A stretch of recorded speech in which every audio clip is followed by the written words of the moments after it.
só esses 2 versículos. Diz assim: criou Deus, pois o homem à sua imagem, a imagem de Deus o criou, homem e mulher os criou.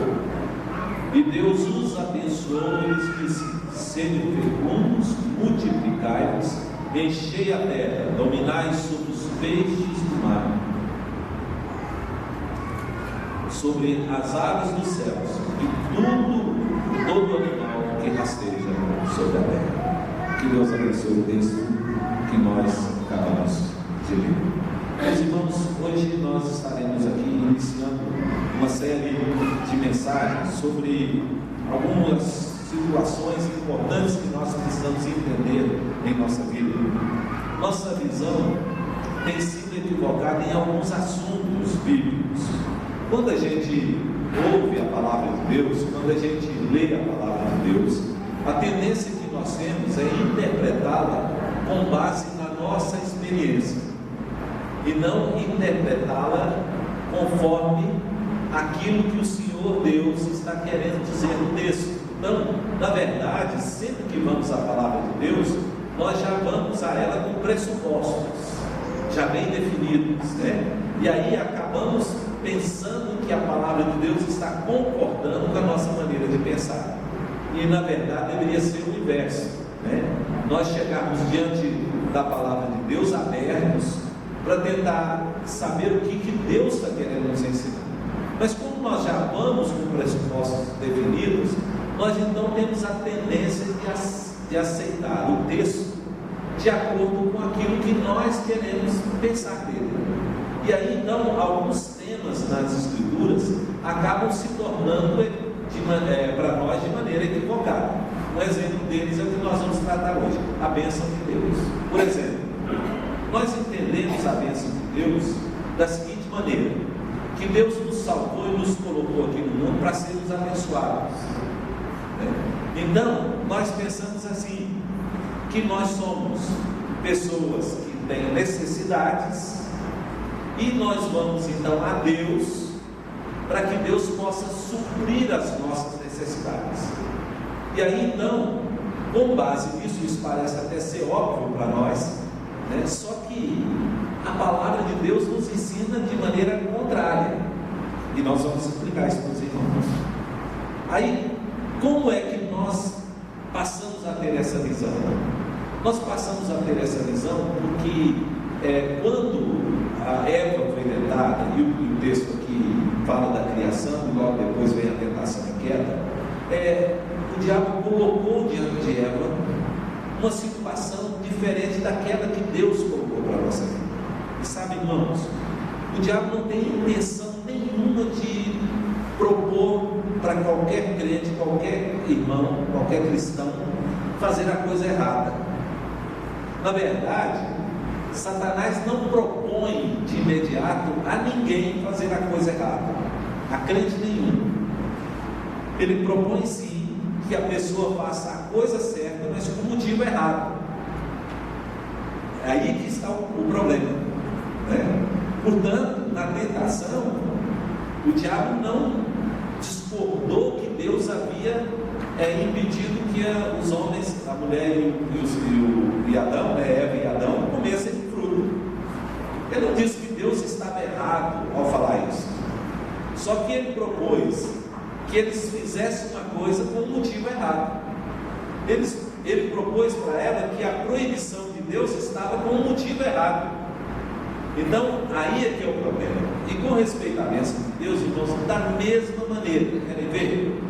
Primeira coisa, Satanás colocou no nosso pensamento, e isso parece ser claro, óbvio, de que o nosso relacionamento com Deus é para que sejamos abençoados. Quando a gente ouve isso, parece ser uma coisa lógica, não é? Você quer a bênção de Deus? Então relaciona com Deus. Quanto mais você relacionar com Deus, mais você será abençoado. Não parece claro? Não parece óbvio?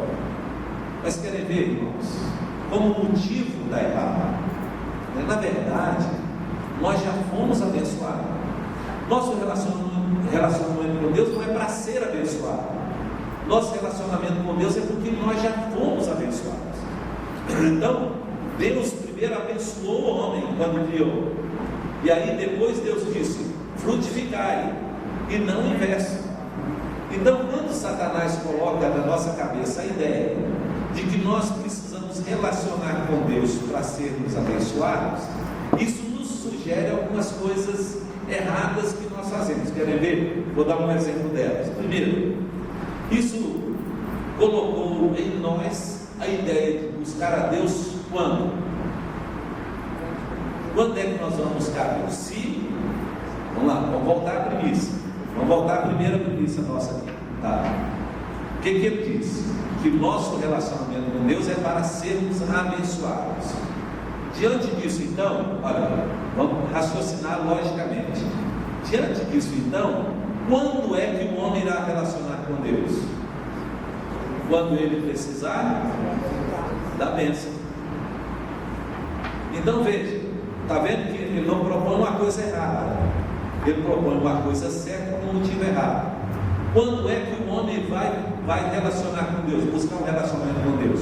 Quando ele tiver necessidade da bênção. E aí, isso é tão comum. Quando é que nós buscamos mais a Deus, irmãos? Quando nós enfrentamos dificuldade. Aí, se a coisa, eu conversava agora há pouco bonitinho sobre isso, se a coisa está indo muito bem na vida, a tendência é não procurar relacionar com Deus. Às vezes as orações serão só de agradecimento, porque está tudo bem na vida. Querem ver? Vamos continuar. As nossas orações se transformaram em quê? Em relacionamento com Deus? Não, se transformaram em pedido de bênção. Está comigo aí? Está raciocinando comigo? Por que isso aconteceu? Porque fomos levados a pensar que o nosso relacionamento com Deus é para sermos abençoados. Está comigo, gente? No raciocínio? Viu? Mais ainda, o culto passou a ser o quê? Um objetivo de receber bênção. Ô irmão, vai lá no culto, Deus tem uma bênção para você lá no culto, ao invés de vir aqui para agradecer bênção. Tá? Mais ainda, o serviço cristão passou a ser um meio de merecer a bênção. Então você trabalha na igreja, você se esforça na igreja, você faz parte do ministério, você é líder da igreja, você vai merecer a bênção de Deus fazendo essas coisas. Por que, irmãos? Olha a nossa premissa. Por quê? Porque Satanás nos iludiu dizendo que nosso relacionamento com Deus é para que Deus nos abençoe. Aí vem alguns problemas, algumas dificuldades. Por exemplo, pessoas que não relacionam com Deus têm bênçãos de Deus. E aí como que explica? Pessoas que são menos dedicadas a Deus, menos consagradas, às vezes são mais abençoados do que aqueles que, na visão, né?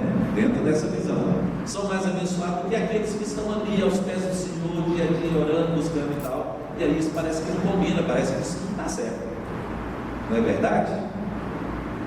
E aí pessoas que se sacrificam, pessoas que lutam, pessoas que estão sofrendo, pessoas que estão passando por lutas e dificuldades, não estão recebendo bênçãos. E aqueles que não estão passando por isso tudo, estão desfrutando das bênçãos.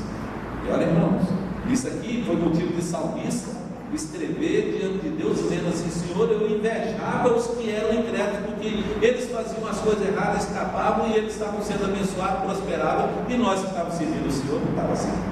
Malaquias, quando escreveu, disse que o povo virou para Deus e disse assim: o que adiantou a gente servir a Deus, andar de luto diante dele, guardar os mandamentos do Senhor, porque nós olhávamos aqueles que eram injustos e eles prosperavam, nós não. Está vendo, irmão? Então a bênção de Deus não está condicionada ao nosso relacionamento a Ele. O nosso relacionamento é que está condicionado ao fato de termos sido abençoados. Então não relacionamos para ser abençoados, mas relacionamos porque fomos abençoados. Vamos voltar no raciocínio. Por que eu tenho que buscar a Deus? Por que eu tenho que servir a Deus? Por que eu tenho que consagrar minha vida a Deus? Por que eu tenho que participar dos trabalhos da igreja, por que eu tenho que guardar minha vida, por que eu tenho que levar a vida cristã a sério? Porque eu já fui abençoado. Porque nele são todas as coisas e nele tudo subsiste. Paulo pergunta quem primeiro deu a Deus para que fosse restituído. Então, primeiro foi ele que fez. Então, a bênção é a primeira. Então, veja, quando Deus criou Adão e Eva aqui, no texto que nós lemos, primeiro Deus os abençoou e depois diz: frutificai. Então, primeiro Deus dá a bênção e aí depois vem o relacionamento. Então, aí se eu entender dessa maneira, que o meu relacionamento com Deus é fruto das bênçãos que Deus, do reconhecimento das bênçãos que Deus tem derramado na minha vida, então eu não vou relacionar com Deus só quando tiver necessidade. Minhas orações não são só por pedidos, porque se eu não tiver necessidade para pedir a Deus, eu vou orar menos. Então agora não vou relacionar, eu vou orar porque eu quero manter um relacionamento com Deus, e não porque eu tenho necessidade das bênçãos de Deus na minha vida, porque Deus já me abençoou. O culto será a expressão da minha gratidão. O meu serviço será a forma que eu tenho para agradecer a Deus por aquilo que Deus tem feito na minha vida. E assim vai, e assim por diante. Está comigo aí, gente? Está difícil? Não. Raciocínio. Está tranquilo, gente? Se estiver, voltamos e explicamos novamente. Tranquilo? Todo mundo está comigo aí? Pegou a ideia? Então vamos lá. Segunda coisa, irmãos. Olha o que Satanás fez. Nos levou a pensar de que temos que nos esforçar para receber a bênção de Deus. Ora, isso também parece muito claro e óbvio, né? Dizer assim: irmão, você tem que pagar um preço, você tem que dedicar mesmo, tem que esforçar para poder receber a bênção. É com esforço que a gente recebe as bênçãos de Deus na nossa vida. Aí, ao invés de pensar que nós já fomos abençoados e compartilhar a bênção com os outros na comunhão, Satanás nos levou a pensar que nós devemos fazer para ser. Então, se você não se esforçar, você não será uma pessoa bem sucedida. Se você não esforçar espiritualmente, você não será um crente consagrado. Se você não se esforçar, você não terá as bênçãos de Deus na sua vida, porque você precisa disso. Meus irmãos, esse foi o pecado e a presunção de Satanás. Satanás pensou que se ele fizesse, ele seria. Se ele fizesse, ele se tornaria. E foi esse o pecado que Eva cometeu, porque foi a mesma tentação. Então, se você ler lá em Isaías, no capítulo 14 de Isaías, versículo 13 e 14, Satanás disse assim, e o texto está dizendo: e tu dizias no teu coração: eu subirei ao céu acima das estrelas de Deus, exaltarei o meu trono, e no monte da congregação me assentarei, e aos lados do norte subirei sobre as alturas das nuvens, e serei semelhante ao Altíssimo. Então, qual é a proposta, a maneira de Satanás? É você fazer para se tornar. Então, quando ele chegou para Eva, ele disse assim: no dia em que dele comeres, você será. Então, ou seja, é fazer para se tornar.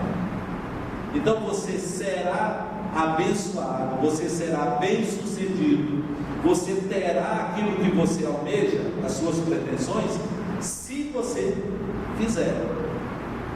Então, note, novamente, ele não propôs uma coisa errada. Esse é o jeito de Satanás.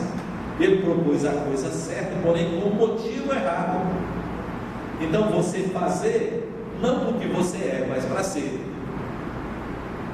Se você comer, você será, né? E esse, irmãos, isso passou. A ideia de fazer para se tornar, ela está amplamente revelada na Bíblia. O que é a Torre de Babel, irmãos? A Torre de Babel é justamente essa ideia. Eles iriam construir uma torre que chegasse ao céu, e aí então eles seriam célebres. Quer dizer, por aquilo que você faz, você alcançaria aquilo que você almeja. Aliás, isso não é nada mais natural na vida do ser humano.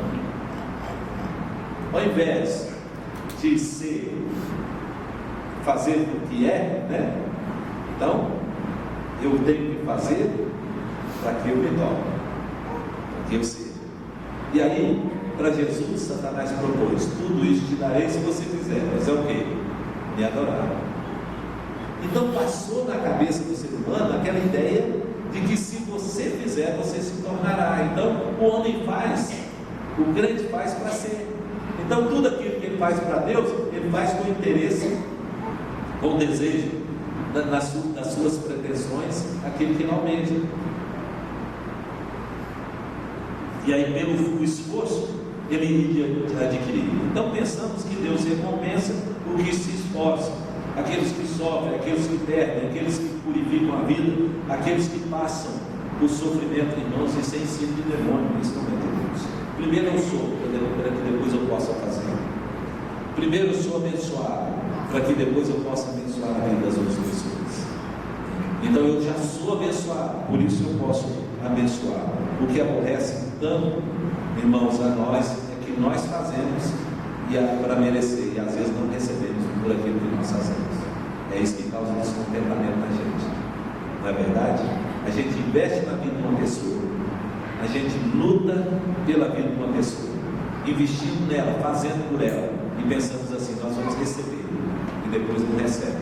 Isso nos aborrece, isso nos entristece, nos frustra, porque nós fizemos com o interesse de receber, de merecer, e acabamos não recebendo. Então o diabo, irmãos, não vai propor a ninguém fazer a coisa errada, ele vai propor fazer a coisa certa, mas com esse motivo errado, né? Então você acha que é certo, mas o motivo está errado. Então por isso vai fazer para tentar merecer. Terceira coisa, terceiro ponto, também fez o homem pensar que a bênção é para ser desfrutada sozinha. Ela é minha bênção, e não na comunhão. Aliás, irmãos, toda a bênção de Deus, ela acontece na comunhão. Pensa, Salmo 128 diz que Deus derrama a bênção no casal, na família, quando eles estão à roda da mesa. Salmo 133 diz: quando os irmãos estão em comunhão, aí ordena o Senhor a sua bênção, e a bênção produz vida para sempre. Então a bênção é para ser desfrutada onde? Recebida onde? Irmãos, na comunhão. Por isso nós somos salvos pela graça, mediante a fé em Cristo Jesus, para a comunhão do Espírito, na comunhão do Espírito. Então Deus nos salva por sua graça, Deus nos abençoa em Cristo Jesus, para que nós possamos viver na comunhão dos santos. Então, mas Satanás veio com a ideia de fazer você pensar que a bênção é para a sua vida sozinho, você desfrutar sozinho, pensar que é para si mesmo. Notem, quando Eva pecou, primeiro ela comeu, depois é que ela deu para o marido. Então primeiro ela satisfez a sua necessidade. E nós achamos muitas vezes, irmãos, nos nossos relacionamentos, que primeiro nós, né? Eu fico olhando o trânsito lá nos Estados Unidos, América, tá, faz aí, cara, como é que é? América em primeiro lugar, como é que é? Então a América em primeiro lugar, né? Agora o Bolsonaro está dizendo que é o Brasil em primeiro lugar, né? Então, o ser humano pensa sempre em si primeiro. Ele não pensa que o que ele recebeu é para ser compartilhado. Irmãos, a coisa mais sem graça que existe na vida é a gente desfrutar de uma bênção sozinho, quer ver? Pensa, irmãos, não sei se alguém já fez isso. Você já fez comida para você sozinho? Sentou numa mesa sozinho para comer uma comida para você? Não tem nada mais sem graça do que isso, irmãos. Não, mas não é sem graça. O bom é comer junto, não é verdade? O bom é quando a mesa está cheia de gente e a gente faz comida e bota na mesa e todo mundo come. Sabe por quê, irmãos? Porque essa é a bênção da comunhão. E a bênção é para ser desfrutada na comunhão. Então, quando nós estamos pensando primeiro em nós não estamos agindo por amor, nós estamos agindo por interesse. Nós estamos querendo receber e não repartir aquilo que nós recebemos. E não há nada mais sem graça do que isso. Por isso Salomão disse assim, que vida mais sem graça de um homem que não tem ninguém. Ele diz assim: por que trabalho eu se eu não tenho com quem compartilhar aquilo que é o fruto do meu trabalho? Aí ele concluiu dizendo assim: melhor ser dois, né? Muito melhor ser dois. E no final ele diz assim: melhor ainda é ser três, né? Ou seja, Deus no meio, não é? Está vendo, irmãos? Porque a bênção de Deus, ela não é para ser desfrutada sozinha. Salomão falou nisso e ele diz assim: o objetivo de Deus não é apenas suprir a nossa necessidade, mas é na comunhão. Por isso a bênção de Deus está na comunhão. A graça de Jesus provê as coisas, elas são derramadas pelo amor do Pai, mas elas são vividas na comunhão do Espírito. Por isso, irmãos, o desafio da fé não é o ter os nossos problemas resolvidos, mas é aproveitar os problemas para que haja um encontro. Então veja, muitas vezes nós achamos que a bênção da fé é ter os nossos problemas resolvidos dia a dia. Não, irmãos. Os problemas que Deus traz para nós, a bênção da fé é porque os problemas é para promover o encontro. Quer ver um exemplo, irmão? Por que Paulo foi preso? Aí alguém pode dizer assim, para a igreja louvar a Deus, para que houvesse um terremoto e libertasse Paulo. Então por que Paulo não saiu depois do terremoto, irmãos? Lá na prisão, Paulo e Silas. Por que ele não saiu da prisão logo que as cadeias se abriram? Sabe por quê, irmãos? Paulo foi preso para um encontro. Então Paulo passou por uma dificuldade para um encontro. Então Paulo só saiu da prisão depois que teve um encontro. Com quem? Lembra lá, irmãos? Com quem que Paulo virou e falou assim: crê no Senhor Jesus, será salvo e a tua casa? Então, enquanto o carcereiro não chegou, Paulo não saiu da prisão. Depois, conta o texto lá que o carcereiro o levou para sua casa e curou dos ferimentos dele. Mas as cadeias se abriram e Paulo e Silas não saíram enquanto não houve um encontro. Então, irmão, o problema da nossa vida não é para experimentarmos a bênção de Deus. O problema da nossa vida é para a gente poder ter um encontro com outros irmãos, para que a gente possa compartilhar, para que a gente possa desfrutar, para que a gente possa ser suprido. E é na comunhão que a bênção de Deus é derramada. Então, se eu não entender isso, quer ver? Vamos pegar mais um exemplo. Nós achamos, por que crente vai para o hospital, irmãos? Entendendo tudo errado, quer ver? A gente acha que a gente vai para o hospital para quê, irmãos? O crente fica doente, vai internado para quê? Para a igreja orar por ele, para a igreja convencer Deus que ele é uma pessoa boa e Deus precisa curar ele para sair do hospital. Não, irmão. Ele vai para o hospital para ter um encontro. Vai ter um encontro com a enfermeira, um encontro com o outro doente que está lá do lado, que não conhece Jesus, um encontro com o médico que não conhece Jesus, e aí o poder de Deus vai ser derramado ali, o médico vai conhecer o poder de Deus. E nós estamos achando que é o contrário. Não, irmãos. Problemas na nossa vida é para promover encontro. Por isso, então, necessidade, Deus dá necessidade para promover encontro. Irmão, veja bem, Deus só criou a fome depois que Deus fez a comida. Não foi?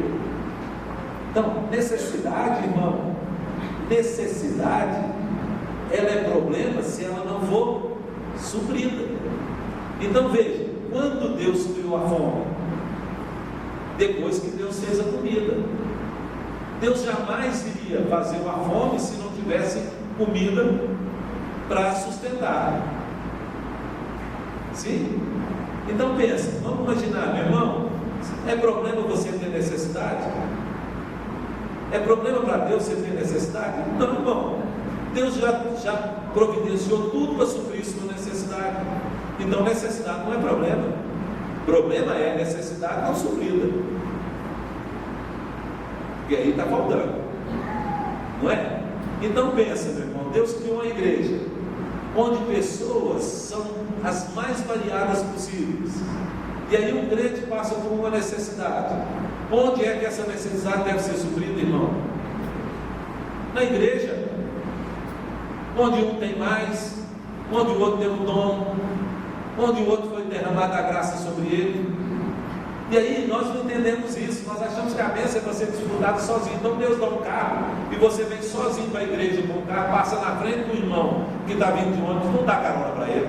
Não entendeu, irmão? Você não compreendeu? Ué? Deus te deu o carro para quê? Para você desfrutar sozinho? Deus te dá uma casa grande para você não receber ninguém? Deus te dá comida farta para ninguém se alimentar com você, se não chamar ninguém para jantar com você na sua casa, comer com você? Então você não entendeu o que é o corpo de Cristo, a igreja. Você não compreendeu o que é o propósito de Deus, onde a bênção de Deus se revela, irmão. A bênção de Deus se revela no fato de estarmos juntos. Por isso a necessidade, ela vem para que ela seja suprida junto. Então, a bênção de Deus, irmãos, é derramada para que a gente possa suprir a vida de outros. Por isso Deus dá sabedoria para que outros sejam enriquecidos. Por isso que Deus dá condição financeira para que outros sejam supridos. Senão, irmãos, era uma monte de injustiça. Imagina o mesmo Deus dar vida financeira boa para um e vida difícil financeira para outro. Vai. Isso é injusto. Isso não faz parte do caráter de Deus. É porque nós não entendemos, irmãos. Nós não entendemos que é no encontro que as nossas necessidades são supridas. E nós estamos achando que é no esforço que nós vamos suprir as nossas necessidades. É buscando um relacionamento amplo com Deus, forte com Deus, que Deus vai suprir as nossas necessidades. Não, irmãos, em Cristo Jesus, Deus há de suprir cada uma das nossas necessidades. Onde é Cristo, irmãos? Onde é Cristo? No corpo, a igreja. Onde Deus supre as nossas necessidades, irmãos? Na reunião, no estarmos juntos, na comunhão, irmão. Por isso que a bênção é derramada onde? Na comunhão. E nós estamos achando que a bênção é conseguida por esforço. Nós estamos pensando que a bênção é conseguida por relacionamento com Deus. Enquanto não, irmãos, Deus já nos abençoou. O que nós precisamos agora é compartilhar. Então nós somos salvos, nós somos abençoados, irmãos, para abençoar. Então aquele que tem mais precisa compartilhar com aquele que tem menos, e aquele que tem menos precisa fazer alguma coisa para suprir o que tem menos ainda. Então isso é igreja, isso é corpo, irmãos. Mas nós estamos vivendo como corpo, ou nós estamos vivendo na individualidade da fé? Nós estamos querendo viver como corpo, ou nós estamos querendo viver o egoísmo de receber e gastar conosco mesmo? Não tem sentido, irmãos, se nós não compreendermos o propósito de Deus para a nossa vida. Se nós não entendermos o que Deus quer nos ensinar como igreja, nós não temos como viver, irmãos. Nós vamos viver como não crentes no meio de crente. Nós vamos viver como se nós estivéssemos fora do corpo e presente no corpo. Onde é que Deus supre as necessidades do corpo, irmãos? No corpo, nele mesmo. Isso é igreja, irmãos. Nós precisamos entender isso. Nós não podemos viver dessa maneira como nós vivemos. Eu não estou nem aí o que está acontecendo com o irmão, desde que isso não esteja afetando a minha vida. Desde que eu esteja sendo suprido, não importa o que os outros não estão recebendo. Irmãos, para concluir, a igreja de Corinto não entendeu isso. Sabe por quê, irmãos? Paulo disse que eles se reuniam para pior e não para melhor. Você já imaginou a igreja reunir para pior do que para melhor? A igreja de Corinto reunia para pior, ao invés de reunir para melhor. E Paulo explica por quê. Diz, porque quando vocês se reúnem, cada um come e não pensa no outro. De maneira que os que chegam primeiro comem e bebem. E quando os outros chegaram, não tinha mais o que comer nem o que beber. E vocês já estavam fartos e bêbados. Então vocês não entenderam que igreja é o lugar onde a gente compartilha e não onde a gente desfruta. Deus não colocou aqui no mundo, irmãos, para desfrutar da bênção. Deus colocou a gente no mundo